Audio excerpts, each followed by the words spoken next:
The day wasn't off to the best start. Lauren woke up sluggishly, her twice-snoozed alarm dragging her out of a cozy half-sleep. She reached over to her husband's side of the bed, only to find it empty and cold, as if he'd been gone for hours. She frowned at the vacant spot, lingering there in irritation before hitting snooze one last time, just to spite the morning. Working from home had its perks, but she couldn't help but miss the little things, like Ethan's warm good morning kisses before heading off to his job. On the bright side, her schedule allowed her a few indulgent minutes to pout about it. When the alarm went off again, Lauren sighed heavily, silenced it for good, and dragged herself out of bed. Instantly, the urge to crawl back under the covers hit her like a freight train. The bedroom air was crisp and cool, thanks to Ethan's adamant "no heat until November" rule. To make matters worse, the second she stood up, her body loudly reminded her of its quirks: a stiff lower back, a dull ache in her ankles, a sore jaw from sleeping in a weird position, and an extra layer of stiffness in her joints from the cold. Oh, and the final insult. She needed to pee. As always, her body's little checklist of discomforts was complete. After a quick stop in the bathroom, Lauren shuffled into the kitchen, feeling like a zombie freshly risen from the grave. Bills weren't going to pay themselves, which meant she needed to be alert enough to tackle her workday. Coffee was non-negotiable. A steaming, strong cup was her lifeline. She made her way to the coffee machine, letting muscle memory guide her as she prepared her first brew of the day. She opened the cabinet and grabbed her favorite mug, placing it carefully under the machine spout. Lifting the lid, she grabbed an off-brand coffee pod. That's when she noticed it, a faint buzzing sound. It started low, just barely perceptible. She inserted the pod into the machine. The buzzing got louder. She pressed the lid shut, feeling the harsh crunch of the pod seal breaking.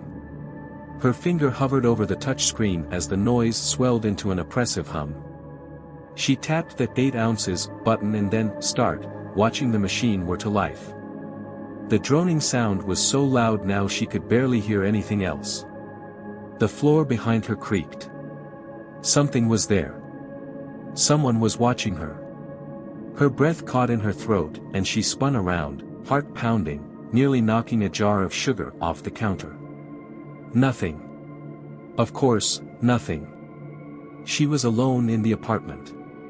Ethan had already left for work before she woke up, and a quick glance at the door confirmed it was securely locked, deadbolt and all. No one was there.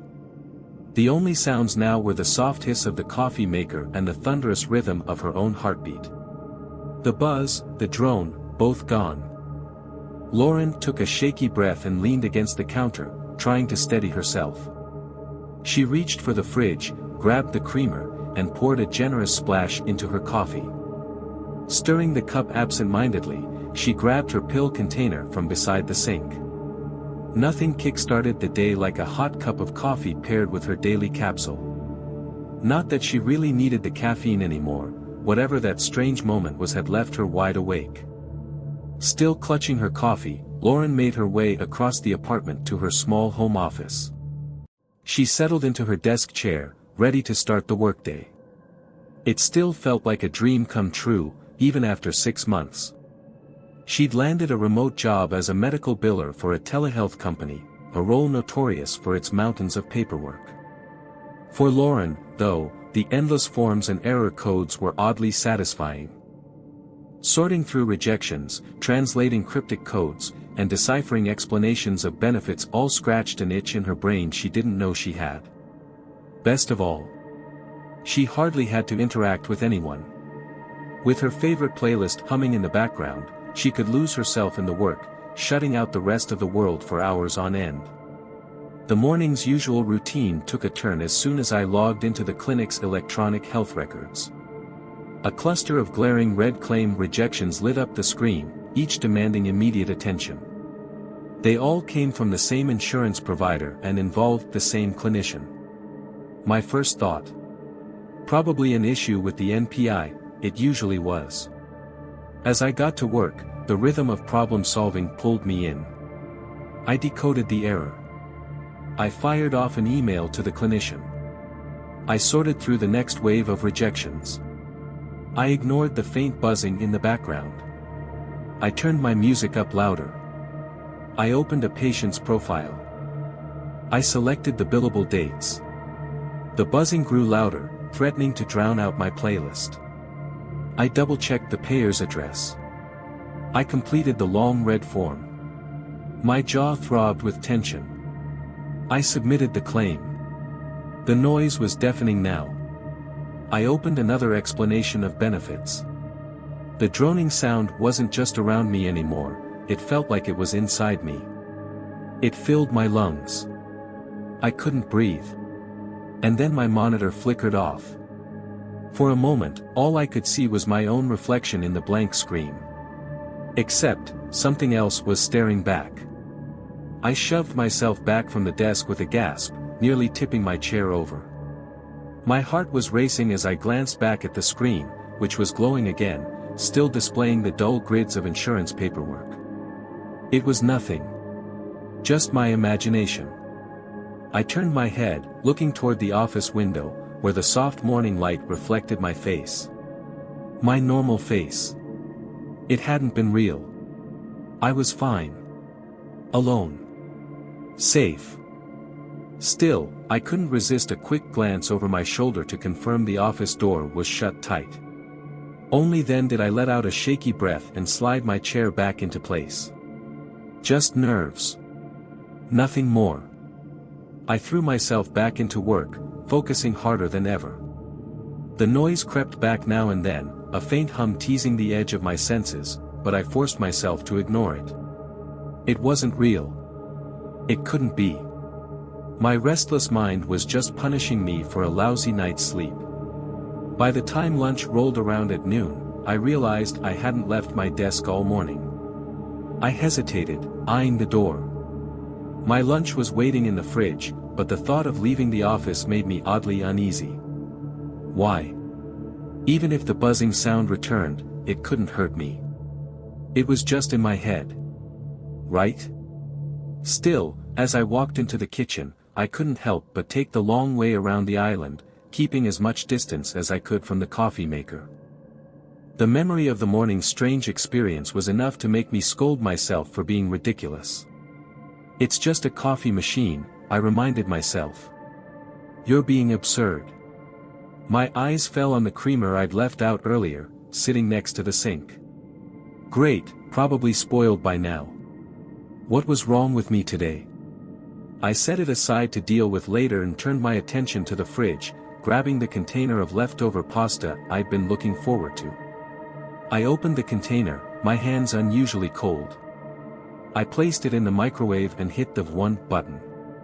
As the microwave hummed and the pasta began to spin, I realized my hands were trembling. The humming wasn't right. I froze. The sound wasn't coming from the microwave. It was coming from the office. The noise grew louder, pressing against my eardrums like a living thing. I could feel it vibrating through my bones. My pulse raced, my feet rooted to the kitchen floor. The droning sound was moving, closer to the door. I couldn't move. I couldn't breathe. The microwave beeped, snapping me out of the spell, and I jumped, letting out a startled yelp. My eyes burned with unshed tears as I wrapped my arms around myself, shaking. There was nothing there. I knew there was nothing there. But for reasons I couldn't explain, I felt hunted. Trapped. Like some invisible force had its sights set on me. What was happening to me? I was a grown woman, for crying out loud. I'd survived plenty of stressful days before. Why couldn't I handle a little buzzing noise without falling apart? For a moment, I thought about texting Mike. He'd stayed on the phone with me during work before when I needed him. If it came to it, I knew he'd even leave work and come home. But what was I supposed to say? That some weird noise was following me around the apartment, making me feel like my life was in danger. That would sound ridiculous. If I told him that, sure, he'd come home, but probably with a police officer ready to have me evaluated.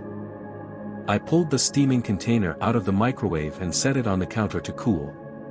The thought of eating made my stomach churn. I figured I'd just toss it out later. Skipping one meal wouldn't kill me, right?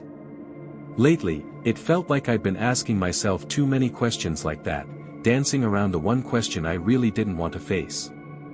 What was making that noise? I returned to my desk, the question clinging to the edges of my mind like a bad smell. I tried to ignore it as I sat back down and started organizing the next batch of claims. But it was like the noise had been waiting for me.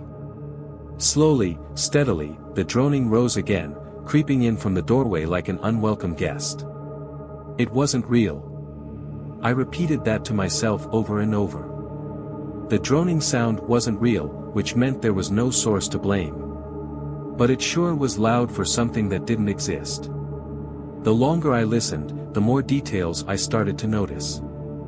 Beneath the drone was a faint, almost imperceptible sound, the soft shuffle of footsteps on carpet. The noise pressed against my temples, relentless. My head throbbed, but I couldn't stop listening.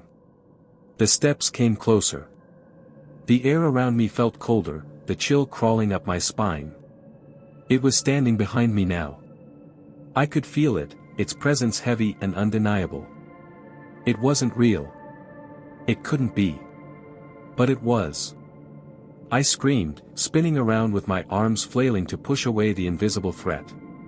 My hands met nothing but air. The droning sound retreated, slipping out toward the living room.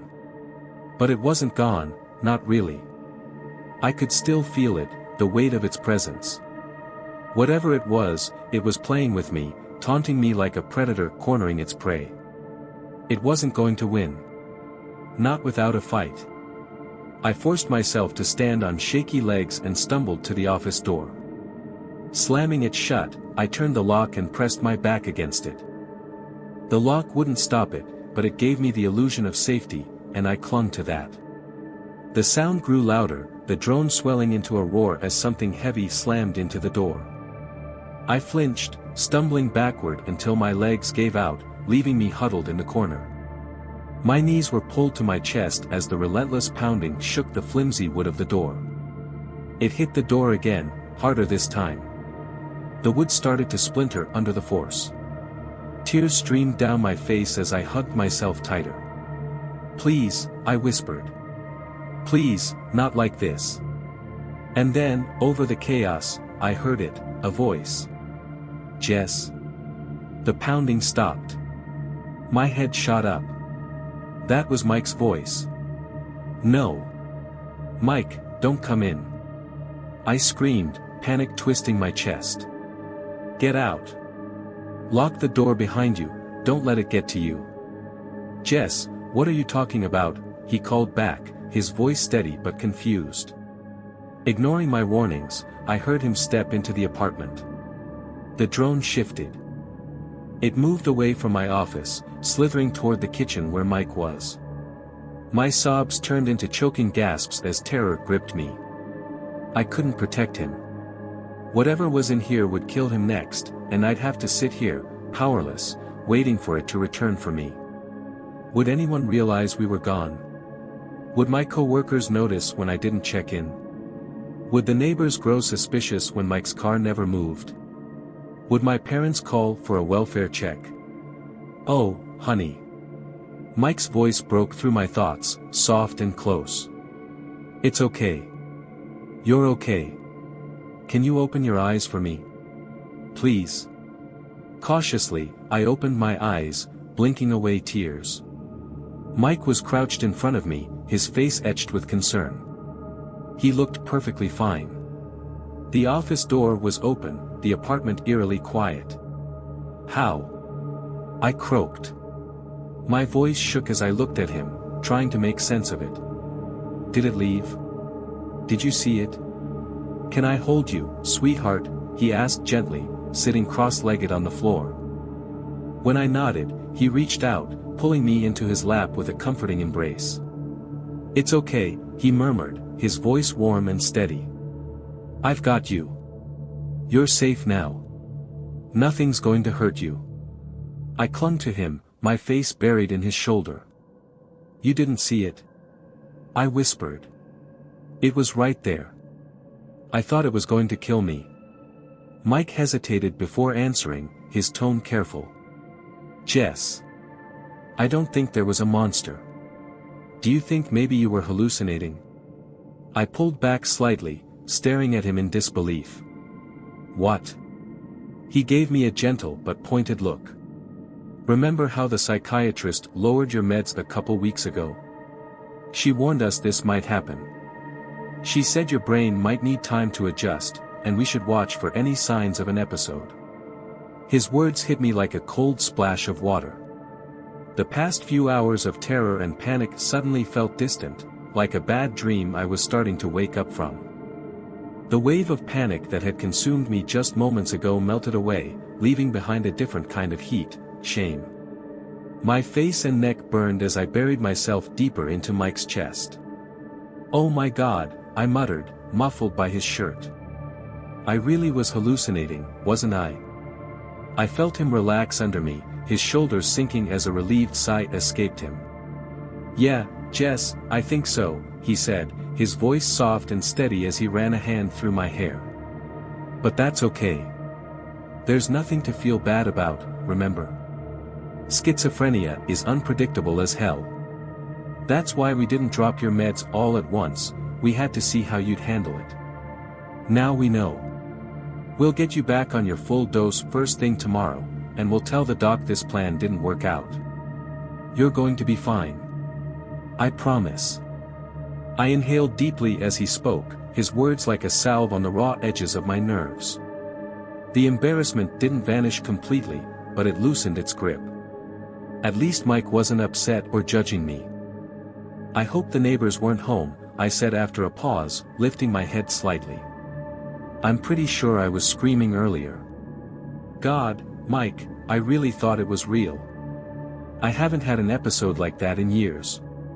"Yeah, that sounds like a whole new level of awful," Mike replied, leaning back on one hand. "How about this, call it a day, let your boss know you're under the weather, and take the next couple days off. In the meantime, I'll whip up a big pot of chili, extra tomatoes because I know you love them, and we'll spend the rest of the day watching trashy reality TV while we argue over the perfect chili to Frito ratio. Deal?" I looked at him, considering for just a moment, then leaned in to kiss him. "I love you," I said simply. Mike chuckled, his grin warm and familiar. "I'll take that as a yes." Within 10 minutes, I'd emailed my boss to let her know I needed a break. A few more stolen kisses later, I was snuggled on the couch under the softest blanket we owned. A British chef was losing his mind over a failed soufflé on TV while Mike bustled around the kitchen. For the first time all day, I felt anchored, my heart no longer racing, my head finally clear. "Hey, Jess, where's the can opener?" Mike called out from the stove. "Try the sink." I shouted back. There was a clatter of dishes, followed by Mike's triumphant, "Got it," as he rinsed the opener under the faucet. "By the way," he added, "why is the creamer sitting by the sink?" "Oh, that's on me," I admitted, laughing lightly. "I left it out this morning.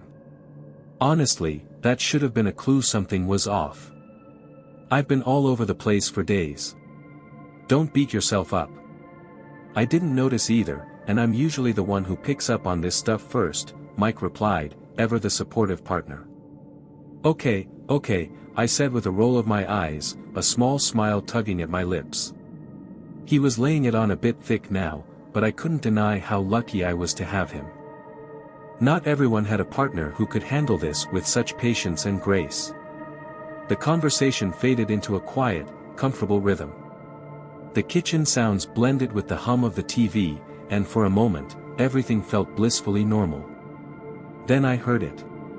The faint buzz started somewhere deep within the apartment, growing louder until it became the now familiar drone. I exhaled slowly, forcing myself to stay calm. Even though I knew now it wasn't real, the sound still sent a ripple of unease through me. I turned my attention back to the TV, trying to focus on the chaos in the kitchen scene on screen. The droning continued for a moment, then gradually faded into nothing. Making a mental note to keep track of the hallucinations until I was steady again, I glanced toward the kitchen to let Mike know I was still hearing things. But something stopped me cold. Mike wasn't facing the stove anymore. He wasn't busy with the chili or even looking my way. He was staring at the office door. My chest tightened, every muscle in my body locking up as he turned slowly to meet my eyes. His face was pale, his brow furrowed with confusion. "Jess," he asked, his voice quiet but tense. "Did you hear that?"